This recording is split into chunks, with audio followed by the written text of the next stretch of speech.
Research question. How can the City of Sydney address diversity in a world of free markets, closing borders, and land restrictions? Case study based on Toronto, Canada. Toronto, Canada is one of the most diverse cities in the world. In 2011, Canada had the most foreign-born population, ranging at 20.8% of the total population. This resulted in Canada to be one of the highest percentages among the G8 countries. The City of Toronto contains one of the largest shares of immigrants in all of Canada. According to the Census Metropolitan Area in 2011, total immigration population was made up of 46% of the total population. The cultural diversity is made up of, and not limited to, Southeast Asian, Indian Chinese, Middle Eastern, African, Central and South American. Toronto's cultural diversity pattern shifted significantly over the years. As seen in the figures, the population began to increase, causing Canada to pay more attention towards the cultural diversity and develop a plan towards its impact. The City of Sydney is similar to the growing diversity of cultures and its economic, environmental and social impact. In 2006, the City of Sydney was ranked 6th, after Los Angeles in the increased numbers of immigrants, Toronto being first. The strategy in place. As cultural diversity increased, so did the need to change and address the increased numbers of population. This resulted in Canada's city motto to be Diversity Our Strength. This motto resulted from Canada adopting a multicultural policy that later was converted into legislation. This is now known as the Multiculturalism Act of 1998. The policy ensures that the city adheres to the principles of A. Supporting and promote cultural development groups, removing barriers and support of full participation in society. C.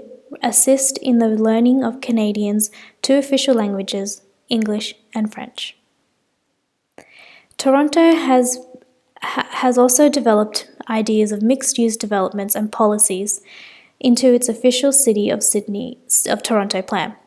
For instance, one of its policies is to increase the supply of housing in mixed-use environments to create greater opportunities for people to live and work locally. The plan is to incorporate each community's circumstances and its relationships with the rest of the city.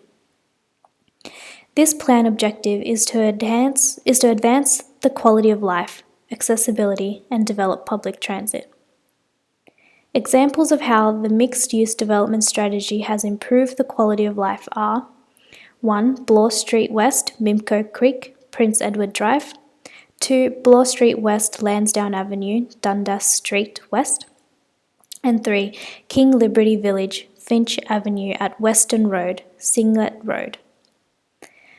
For instance, Bloor's Lansdowne Avenue study stipulates that the existing industrial land will be redesigned as mixed-use land to accommodate houses, local jobs, and a vibrant community with improved transport infrastructure and local businesses.